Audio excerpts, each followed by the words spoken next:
Greetings, good morning, and welcome to Mind the Moment, brought to you by Harvard Pilgrim Health Care.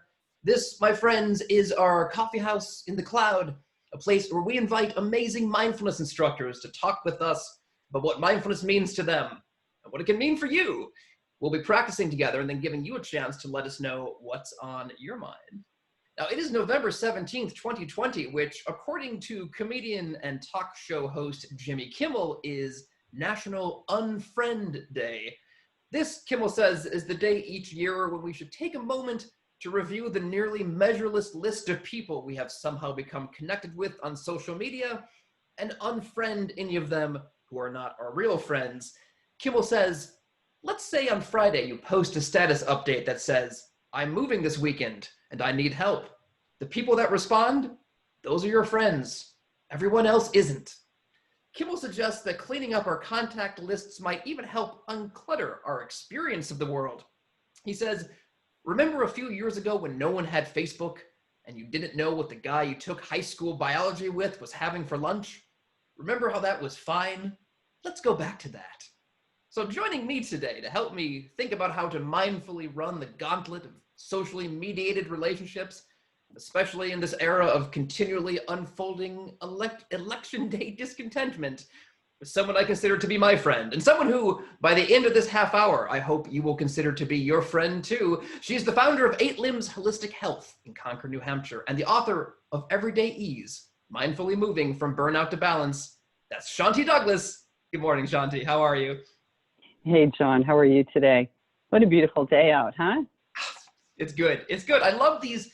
This is just, I grew up in the Midwest. So I love these sunny, cold days. I know it's not everybody's cup of tea, but it's something I feel I have that heart of winter, as Wallace Stevens says. So Shanti, I'd like to begin by asking you a question, which I've been asking all of our instructors this season. What is the most important piece of advice you received when you first started meditating? So a few different things, but I think the most important one was to relax.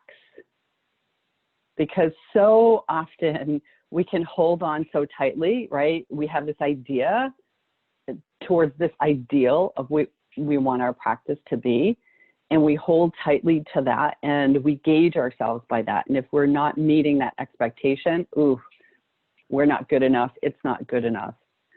So even just relaxing in your posture and your body can help with that. So I think letting go and relaxing. Oh yeah, this is the idea of the ideal, as you said. That can be something that can get us tripped up a little bit. All right, folks. So here's the rundown on today's session. Just one moment. Shanti will be leading us in a 10-minute guided meditation. Then we'll get into some Q&A together, and that's where we'd especially like your help. So please do open up the chat box at the bottom of your screen.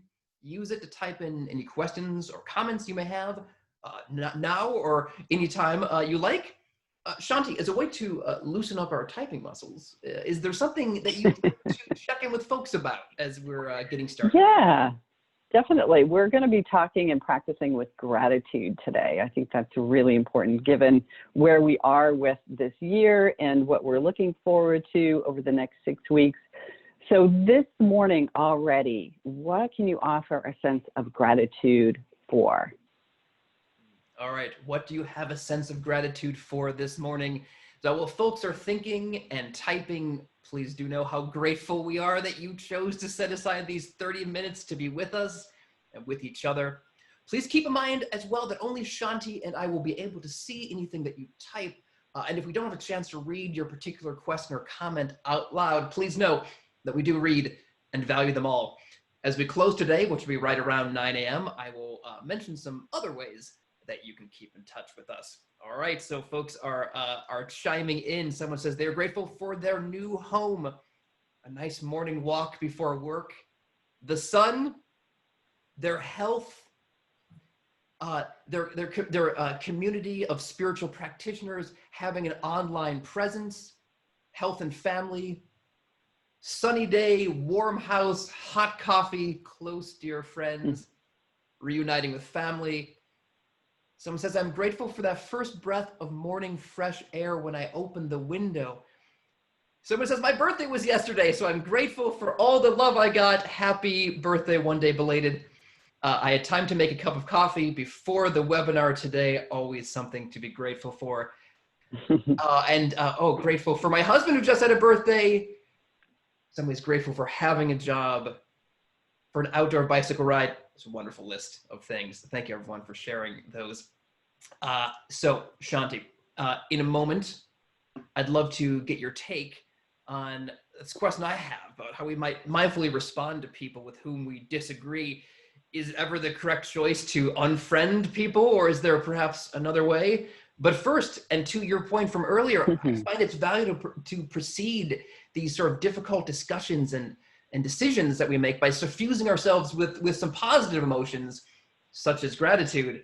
So I'd love it if you could offer us a few thoughts on the importance of gratitude, how it can function as a part of our mindfulness practice, and then we could perhaps use that as an entree into the guided meditation that you'll be leading us in.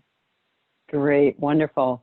Yeah, I've been practicing with gratitude and appreciation really specifically this year, lots of heart energy as well. And I find that when we can sort of step back, especially during those difficult moments, I always find that we're learning and growing in those difficult moments. We don't seem to grow in the easy and the mundane. It's more those challenging times. And when we can step back and ask, well, what is the opportunity that's presenting itself right now? It really helps to open up our view. We don't get so tight around our way, our idea of the ideal of the way that we think things should be. And then it really opens up the space for a deeper connection, for questions that we might not have asked before, and really adds in a lot of curiosity, which of course mindfulness is, a huge part of that, just being curious, like what is really here? What is really here? So, but this is sort of like gratitude is sort of like what is really here coming from the heart instead of the head. I'm just loving this. I mean, I think you are so right that it's great when things are going easy, but that isn't the time when we most grow. And experientially, I know that, but I do tend to forget it. And I think it would make my life so much richer, perhaps, if in those moments when I'm being challenged, I think to myself, growth, it's happening. But all right, so Shanti, if I may invite you to lead us in a meditation this morning. Yeah, definitely. Thank you so much. I'm really so honored to be here with everyone. And as John had mentioned, great appreciation for you to take the time to be here. So let's come into a comfortable position. Even if we just kind of plopped ourselves down 10 minutes ago, maybe we've sort of moved into something that's a little off balance. So creating some balance in our body. And I'm also going to invite you to relax your belly. I talked earlier about that relaxation as an inroad into the practice. So relaxing the belly, letting it go, and finding that stability on your seat.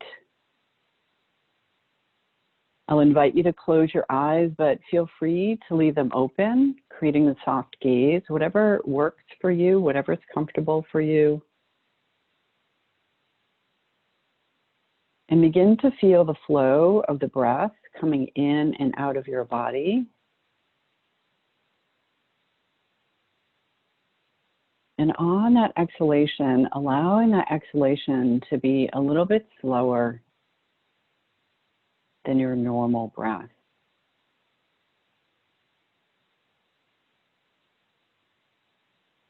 So slowing that exhalation down. This helps us to ground into this moment, to arrive.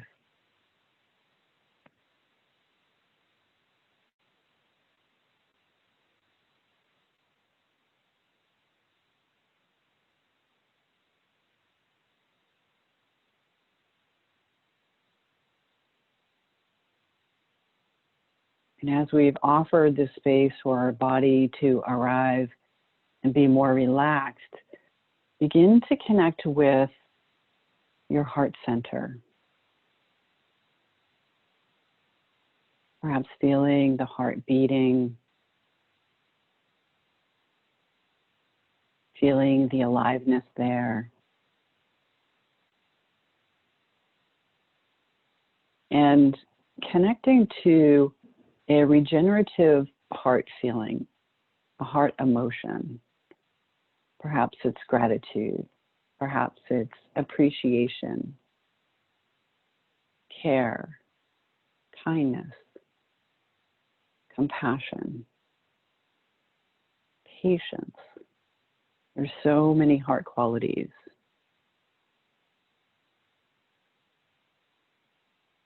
So allowing yourself to connect with this heart quality, one that's really speaking to you in this moment, one that's easily accessible.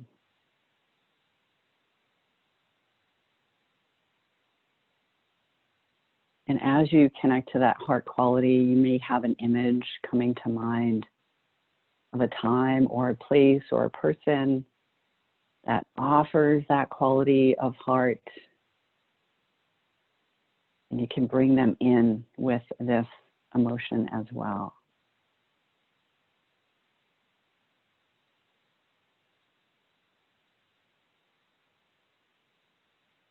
And as the focus of our meditation, we'll focus on the feeling sense of this heart quality, of this heart emotion.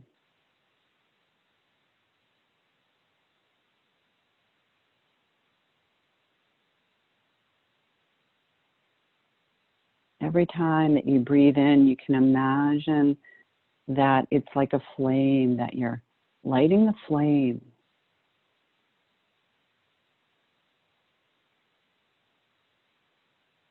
Lighting the flame of gratitude, appreciation, care, compassion.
And allowing that heart quality to really expand.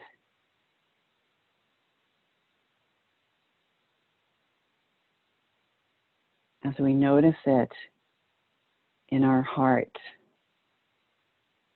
paying attention to it, allowing it to flow, to be present for us right now. Staying connected to the feeling sense of it.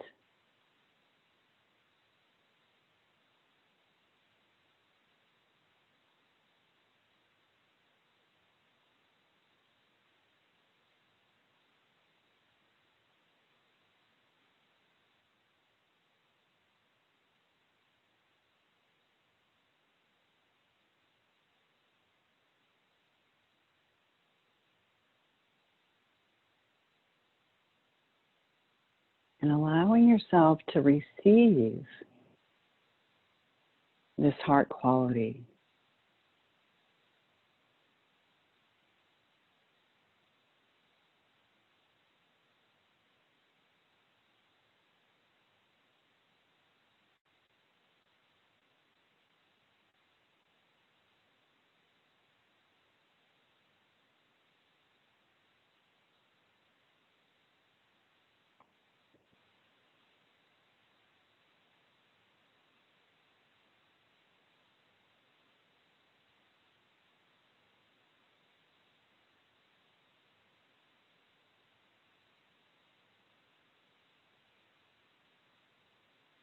And if your heart quality is gratitude, bringing in gratitude for self, for everything that you do, all the ways that you show up, all the energy and presence that you bring to your life, to those around you, to the requests that are being made. Let's breathe in that sense of appreciation and gratitude for yourself to strengthen this heart quality.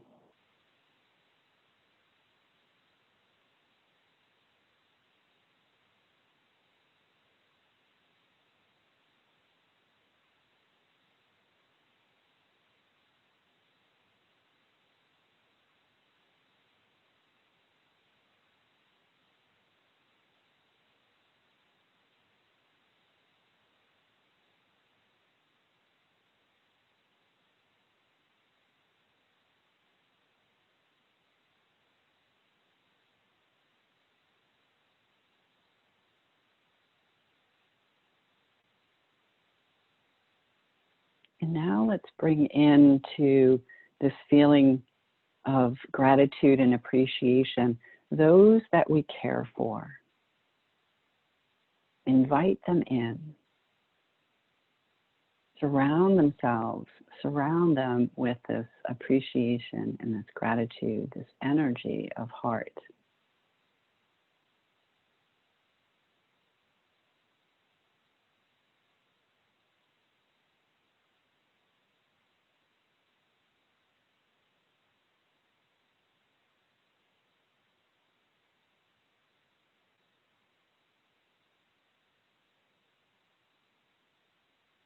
And now inviting in a larger community.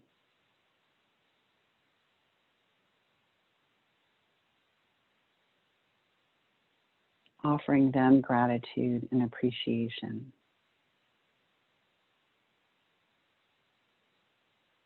Whether it's the state you're in, the country you're in, or the whole world, all beings. Offering gratitude and appreciation for all beings.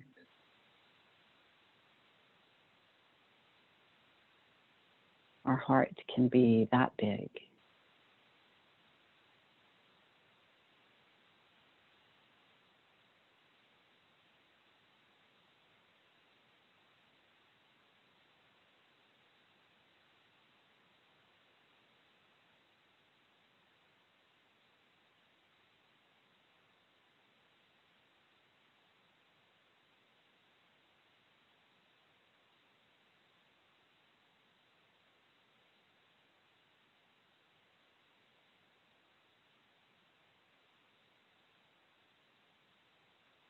And then bringing ourselves back with a gentle smile, allowing the corners of our mouth to rise, and giving ourselves once again appreciation and gratitude for our presence and our practice and our offering of heart.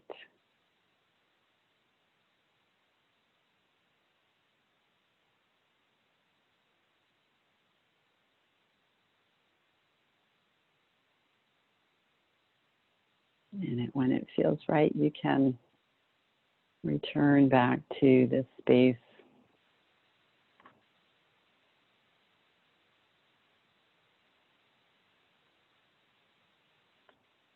Thank you, everyone.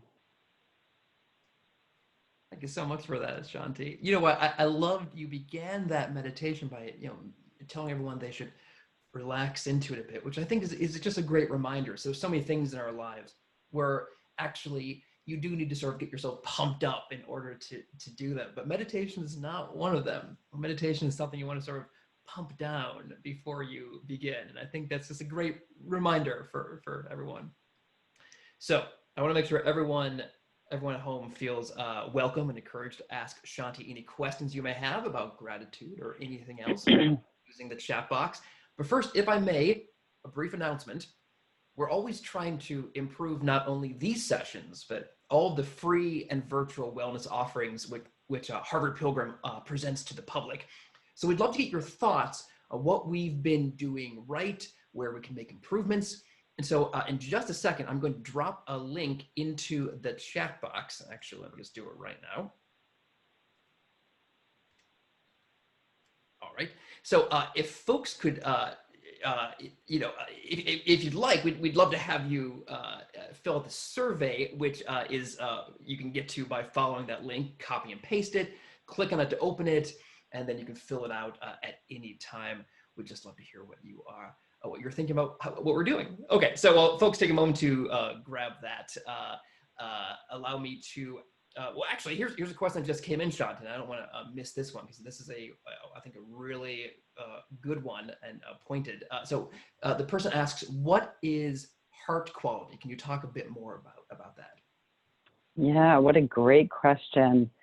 For me, I see heart quality as those things that are connecting us in a positive and healthy way. That are being uplifting in that same regard. And it doesn't need to be excitatory things like joy and happiness and excitement and all of those sorts of things. I see heart qualities as peace and contentment and ease and presence. You know, those qualities that feel regenerative, that give me energy and a feeling of vitality without effort, without a lot of effort. And I know, practicing with heart qualities, especially during difficult times, is not easy at all because we're feeling stress, we're feeling pressure, we're feeling lack of safety, perhaps. And how can I come into the heart and be so great and expansive? We start with ourselves. We always start with ourselves and that self-care and that self-love, which tends to be the most difficult type of love. I think it's easy to care for others. It's much easier to love others. But when we look at ourselves, we can have this critical nature. Again, I'm not living my ideal or my idea of how I want to be, and I'll put myself aside sort of thing, but spending that time with ourselves and nourishing, what are those places inside that feel lost or empty or have suffering and pain? This is all really what I believe this practice of mindfulness and meditation is about, so we can care for ourselves in a way that is nourishing. And this is the practice. Yeah, I'm loving that you're pointing to the fact that this heart quality has a kind of a relaxed quality to it. You were pointing out that first I heard you sort of implying that with emotions like joy, there can be a kind of an agitated quality to them, something like peace and contentment, or sensations that you can or emotions that you can relax into. And I think that's a great thing to think about. I mean, I think of this heart quality as you're describing as settling, something you settle into, and it has a very welcoming quality for oneself and everyone around one. So, yeah, it feels freeing and enlivening. And again, I think this can be, and I'm going to raise my hand to this. This is why I'm doing this, because it has been my practice. Life can come in and really close us down, and we want to be as open as possible. And what are the safety places in there? So it is a graduated practice to being there. So there's so many different heart qualities and qualities of heart that we can work with. Finding the one that works for us and cultivating that. Well, so this I think is if you don't mind me asking questions, Shanti, I think this is adjacent to that because it brings us back around to this topic of dealing with people that we might find to be unfriendly. So no matter where a person falls on the political spectrum, they would be forgiven for looking at the people on the other side of that spectrum right now and thinking, who are these people and what are they thinking and why are they acting this way? Shanti, do you consider there to be a mindful way to approach these individuals who seem to be existing on the other side of some philosophical or political divide?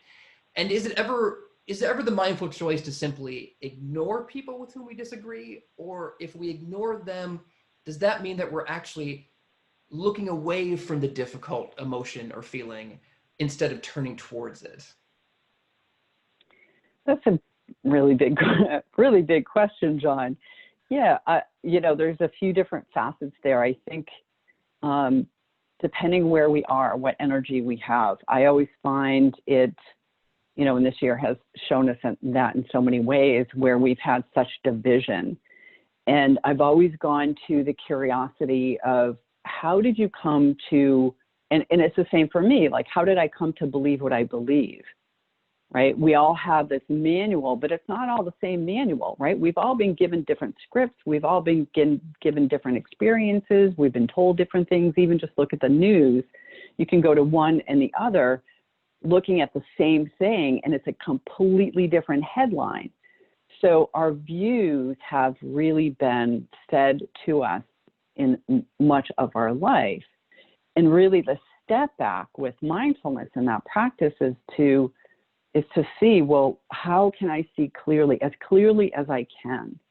And I think bringing in curiosity, bringing in don't know mind, what's really here that I don't know, can really help us to bring down our guard so we can be open to a different type of conversation. And I think right now in our society, we are in the infancy stages of healing.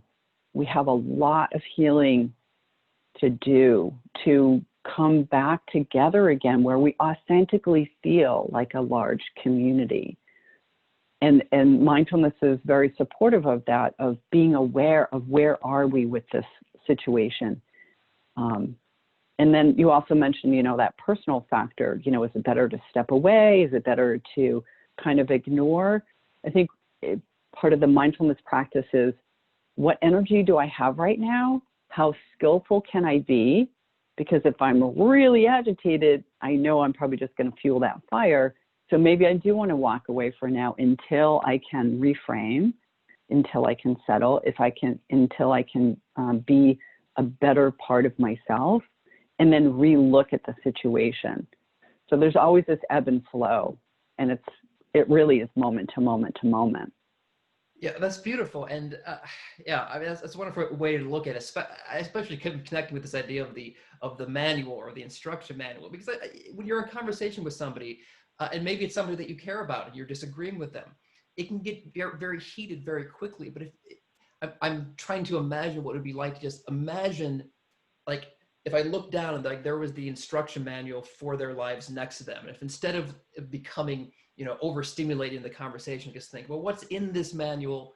What did this person, how did this person become this way? And then to know that I have one of my own, and that I also became the way I am. Not just like this, it was a gradual process. But well, that's, I always do hate to end, but I'll be frank, that's actually a pretty great note to end on if you ask me. So I will be back with you, folks, every Tuesday and Thursday at 8:30 a.m. Eastern Time. No matter what's happening in the world, we'll be here to help you turn a mindful eye upon it. If you have any questions or comments for us in the meantime, please send them to askmtm@harvardpilgrim.org, or you can leave me a voicemail at 617-509-7047. Now, if you are looking for a fast and easy way to add the links to these sessions to your iCal or Outlook calendar, look no further than harvardpilgrim.org/livingwellatHome. And while you're there, please take note of the many other free live and virtual wellness sessions which Harvard Pilgrim offers to the public. Those include yoga classes, Zumba classes, health and wellness webinars for adults and kids alike. Now, all of us face moments of pain in our lives, and how we deal with pain can make a huge difference in the quality of our lives. Please check out the free resources around mindfulness and pain management, which we're offering through a partnership with our friends at Mindful Magazine.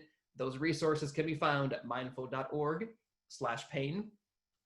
Now you can look to our Facebook page for words and pictures. It's facebook.com/mindthemoment.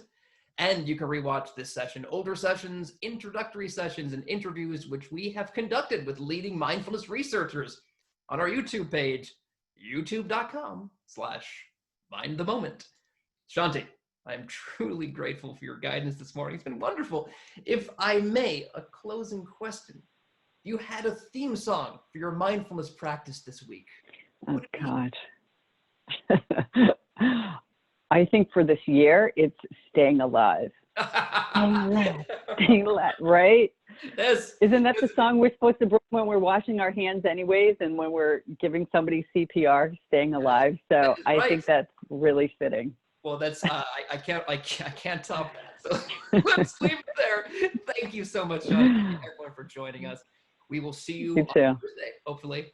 Until then, have a momentous day.